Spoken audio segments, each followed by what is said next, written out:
Innal hamdalillah nahmaduhu wa nasta'inuhu wa nastaghfiruh wa na'udzu billahi min shururi anfusina wa sayyiati a'malina. Innahu man yahdihillahu fala mudilla lahu wa man yudlil fala hadiya lahu. Asyhadu an la ilaha illallah wa asyhadu anna Muhammadan abduhu wa rasuluhu la nabiyya ba'dah. Allahumma salli ala sayyidina Muhammadin wa ala alihi wa sahbihi ajma'in. Amma ba'du, ibadallah, usikum wa iyaya bittaqwallah, faqad fazal muttaqun. أوصانا تبارك وتعالى في كتابه العظيم بعد أعوذ بالله من الشيطان الرجيم يا أيها الذين آمنوا اتقوا الله حق تقاته ولا تموتن إلا وأنتم مسلمون. Jemaah sekalian yang dimuliakan Allah Subhanahu wa taala, marilah senantiasa kita memperbaharui syukur kita kepada Allah Subhanahu wa taala, karena kita semuanya hidup dalam limpahan nikmat dari Allah Subhanahu wa taala, nikmat yang selalu mengalir kepada kita tanpa henti. Selalu Allah Subhanahu wa taala kirimkan kepada kita, bahkan ketika kita melupakan Allah Subhanahu wa taala, bahkan ketika kita durhaka, berbuat kemaksiatan kepada Allah Subhanahu wa taala, Allah Subhanahu wa taala tidak pernah lupa untuk memberikan nikmat-nikmatnya kepada kita semuanya. Salawat dan salam kita bacakan untuk baginda Nabi Muhammad sallallahu alaihi wasallam. Semoga dengan menzikirkannya, menyenandungkannya, seraya kita terus memfikirkan, merenungi perjuangan dan pengorbanan Rasulullah sallallahu alaihi wasallam, akan semakin subur rasa cinta kita kepada Rasulullah sallallahu alaihi wasallam, akan selalu bersyukur karena kita menjadi umatnya. Kita menjadi umat yang sangat berpotensi untuk mendapatkan syafaat beliau pada hari akhirat nanti. Jemaah sekalian yang dimuliakan Allah Subhanahu wa taala, marilah kita istimewakan hari yang diistimewakan oleh Allah Subhanahu wa taala. Hari Jumat kita hendaknya berbeda dengan hari-hari yang lain. Ibadah kita di hari Jumat hendaknya berbeda dengan ibadah kita di hari-hari yang lain. Keimanan dan ketakwaan kita kepada Allah Subhanahu wa taala, zuhud kita kepada dunia, harapan besar kita kepada akhirat hendaknya lebih besar, hendaknya selalu kita pupuk pada hari Jumat ini, sehingga kita selalu menjadi orang yang bertakwa kepada Allah Subhanahu wa taala. Jemaah sekalian yang dimuliakan Allah Subhanahu wa taala, tinggal menghitung hari, insyaallah kita akan bertemu dengan karunia yang sangat besar dari Allah Subhanahu wa taala berupa bulan Ramadan. Banyak hal yang hendaknya kita siapkan. Sebanyak hal yang kita siapkan, maka kita memikirkan betapa pentingnya bulan ini. Ketika kita mementingkan bulan Ramadan ini, maka insyaallah Allah Subhanahu wa taala Maha mengetahui tekad kita, Maha mengetahui niat tulus kita, maka Allah Subhanahu wa taala pun akan menjumpakan kita dengan bulan Ramadan ini, bukan dalam kondisi sakit, tapi kita menemuinya dalam kondisi sehat, bukan dalam kondisi malas, tapi Allah Subhanahu wa taala mempertemukan bulan Ramadan dalam kondisi kita semangat, iman yang terus bertambah, sehingga bisa memanfaatkan bulan Ramadan dengan sebaik-baiknya. Jemaah sekalian yang dimuliakan Allah Subhanahu wa taala, di antara hal yang hendaknya kita luruskan bahwa bulan Ramadan memang adalah bulan ibadah. Bulan kita memperbanyak ibadah. Tapi ternyata yang dinilai oleh Allah Subhanahu wa taala bukan hanya banyaknya ibadah yang kita lakukan, tapi bagaimana kualitas hal yang terdapat dalam ibadah itu yang bisa kita wujudkan. Maka jemaah sekalian yang dimuliakan Allah Subhanahu wa taala, kita berdoa pada Allah Subhanahu wa taala agar kita dikaruniai ibadah-ibadah yang khusyuk, ibadah-ibadah yang benar-benar di dalamnya kita penuh harap kepada akhirat, kepada kebahagiaan di surga. Ibadah-ibadah yang membuat kita melihat kecil dunia ini, sehingga mudah bagi kita untuk melepaskannya demi kita mendapatkan kebahagiaan di akhirat nanti.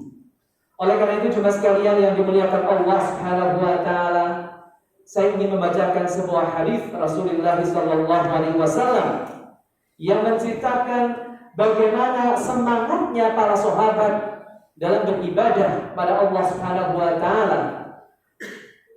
Ja'a thalathatu rahdin ila ba'di buyuti azwajin Nabi sallallahu alaihi wasallam. Ada 3 orang sahabat datang ke beberapa rumah istri-istri Rasulullah sallallahu alaihi wasallam. Yas'aluna an ibadatin Nabi sallallahu alaihi wasallam.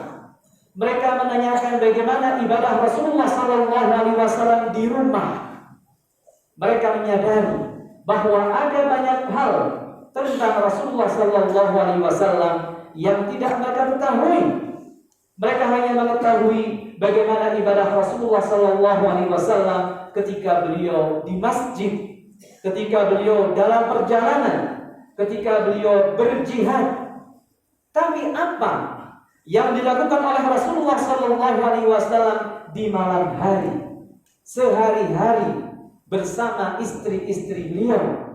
Maka inisiatif keimanan 3 orang sahabat ini mendatangi istri-istri Rasulullah sallallahu alaihi wasallam. Falamma ukhbiru ka'annahum taqalluha. Tapi ternyata setelah dikabarkan bagaimana ibadah Rasulullah sallallahu alaihi wasallam di rumah, mereka terkaget-kaget. Mereka terheran-heran. Kenapa ibadah Rasulullah sallallahu alaihi wasallam tidak sebanyak yang mereka bayangkan? Kenapa mereka masih merasa bahwa mereka bisa beribadah jauh lebih banyak daripada ibadah Rasulullah sallallahu alaihi wasallam? Maka pada saat itu jemaah sekalian yang dimuliakan Allah Subhanahu wa taala, keheranan mereka terjawab. Wa aina nahnu min Rasulillah sallallahu alaihi wasallam wa qad ghufira lahu ma taqaddama min dhanbihi wa ma ta'akhkhar. Rasulullah sallallahu alaihi wasallam ibadah seperti itu tidak usah kita teladani, karena Rasulullah sallallahu alaihi wasallam adalah orang yang tidak memiliki dosa, sementara kita semuanya adalah manusia yang penuh dosa. Oleh karena itu, ibadah kita harus lebih banyak daripada ibadah Rasulullah sallallahu alaihi wasallam. Maka di antara mereka ada yang mengatakan, ana fa usalli laila abadan. Maka salah seorang dari mereka berkata bahwa aku akan melaksanakan sholat sepanjang malam, setiap hari. Tidak ada bagian malam yang aku gunakan untuk tidur. Kemudian yang kedua mengatakan, wa amma ana fa asumud dahra wa la uftir. Aku akan puasa setiap hari. Tidak ada hari yang aku tidak berpuasa. Kemudian yang ketiga mengatakan, amma ana fala atazawwajun nisaa abadan. Fala a'tazilun nisaa wala atazawwaju abadan. Aku akan menjauhi wanita dan aku tidak akan pernah menikah sama sekali. Aku akan fokus untuk beribadah. Tidak ada waktuku digunakan untuk hal yang lain, mengurus urusan dunia. Kemudian jemaah sekalian yang dimuliakan Allah Subhanahu wa taala, hal itu ternyata didengar oleh Rasulullah sallallahu alaihi wasallam. Antumul ladzina qultum kada wa kada.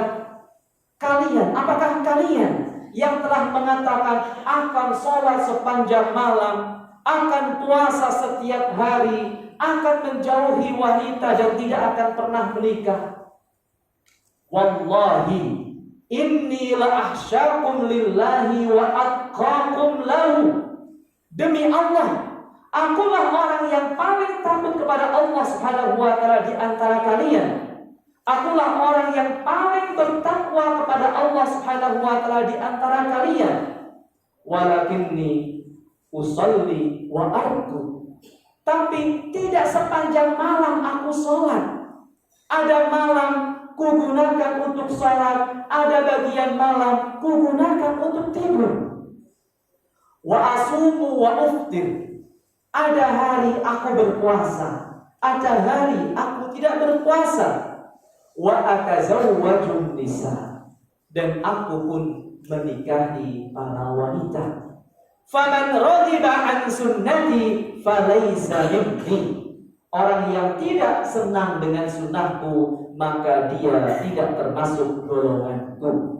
Jemaah sekalian yang dimuliakan Allah Subhanahu wa taala, seringkali hadis ini dijadikan dalil bahwasanya dalam beribadah kita tidak boleh berlebih-lebihan.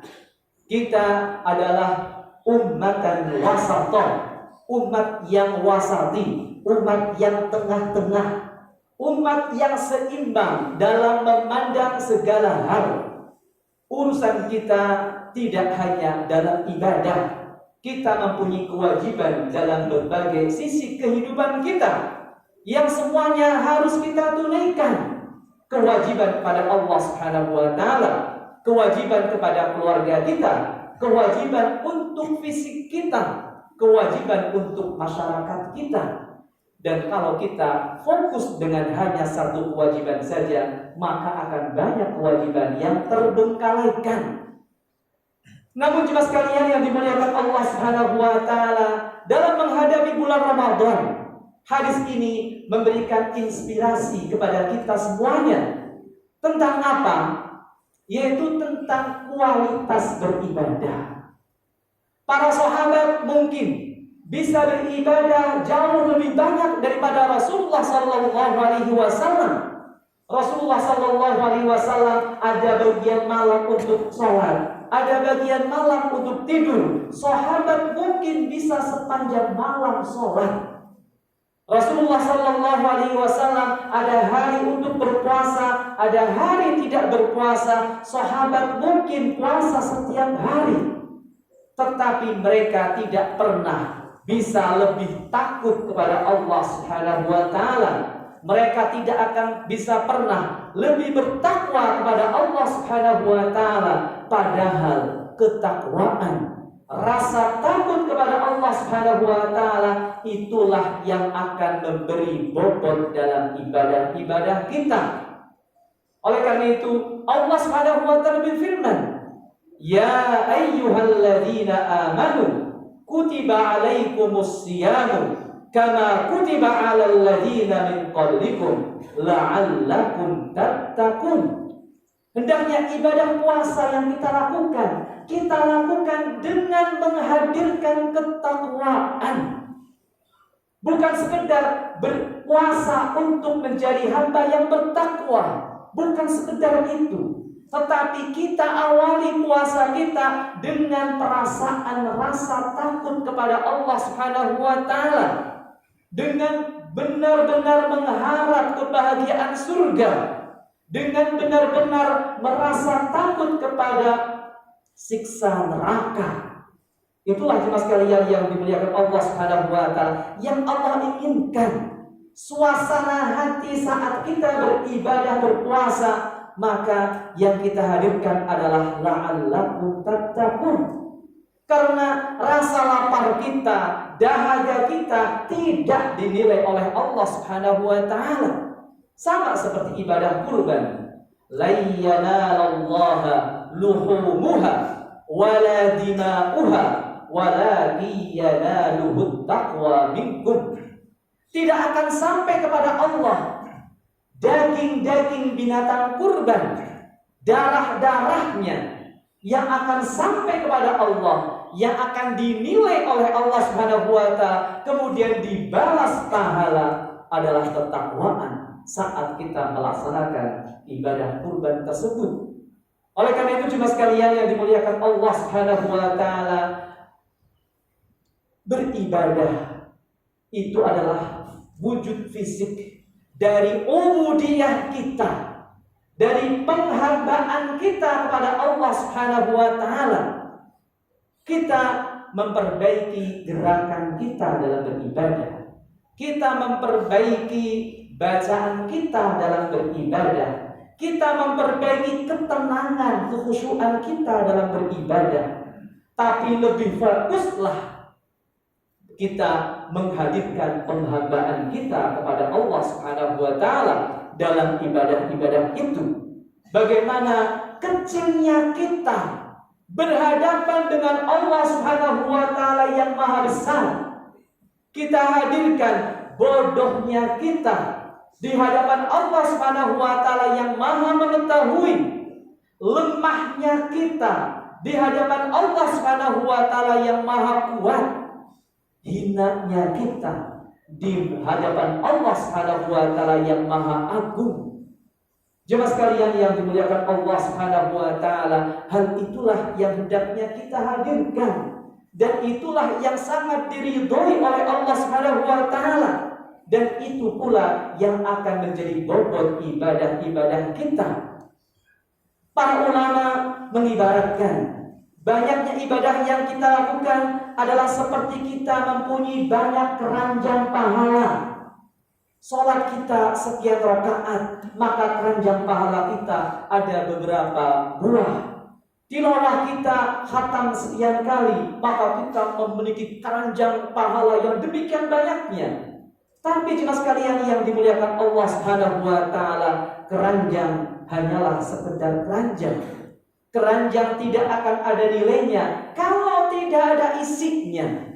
Para ulama menyebutkan bahwa isi keranjang itu adalah ubudiyah kita, ketundukan kita, merasa hinanya kita, merasa bodohnya kita, merasa lemahnya kita di hadapan Allah Subhanahu wa Ta'ala yang sedang kita ibadahi.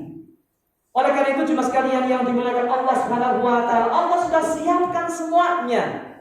Allah Subhanahu wa Ta'ala ciptakan kita penuh dengan kekurangan. Kita sangat tergantung kepada pertolongan Allah Subhanahu wa Ta'ala. Tujuannya apa?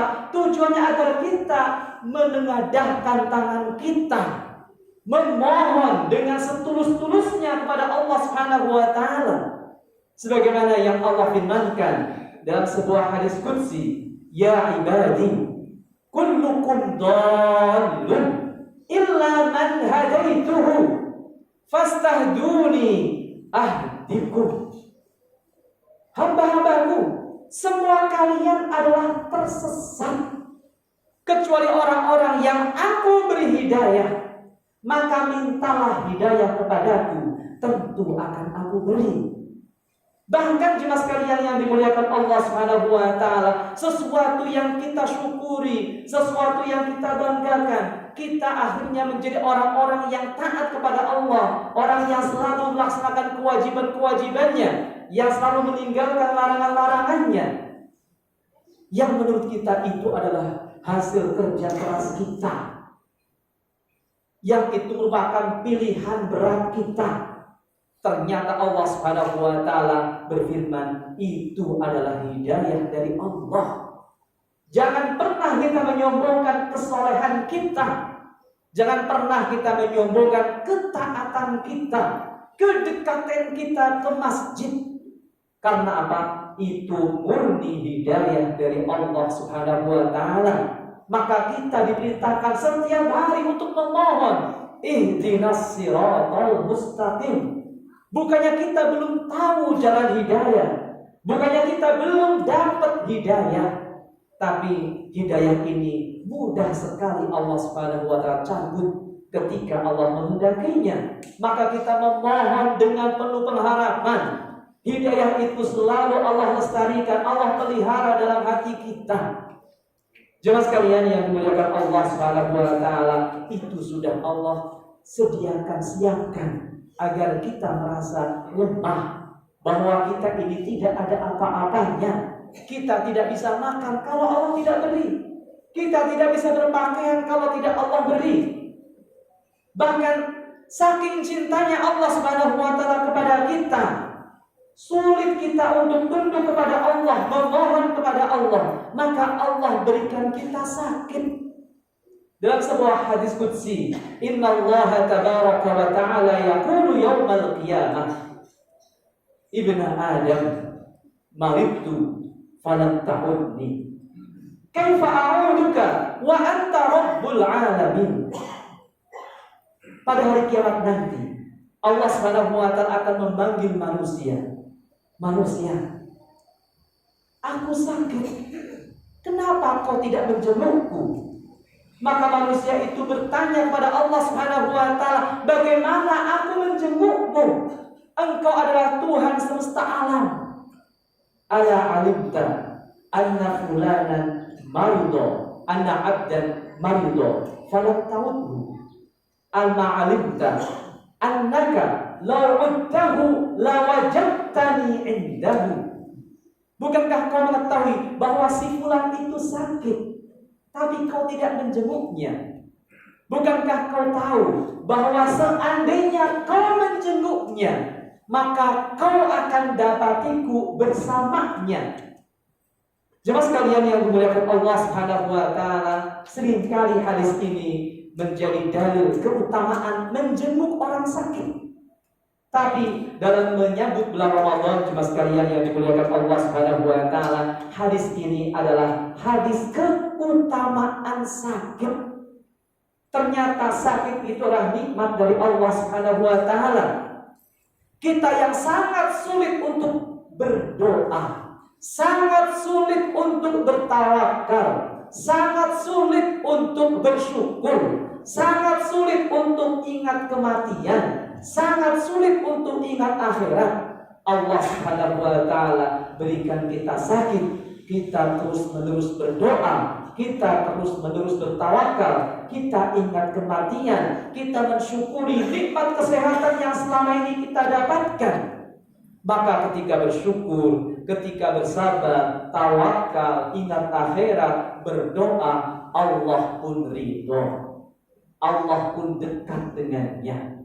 Jemaah sekalian yang dimuliakan Allah Subhanahu wa taala, semoga kita semuanya bisa bertemu dengan bulan Ramadan dalam keadaan yang sehat, dalam keadaan kita bersemangat, iman yang selalu meningkat, sehingga Ramadan kita tahun ini lebih baik daripada Ramadan tahun-tahun yang lalu. Aqulu qali hadza wa astaghfirullah li wa lakum fastaghfiruhu innahu huwal ghafurur rahim.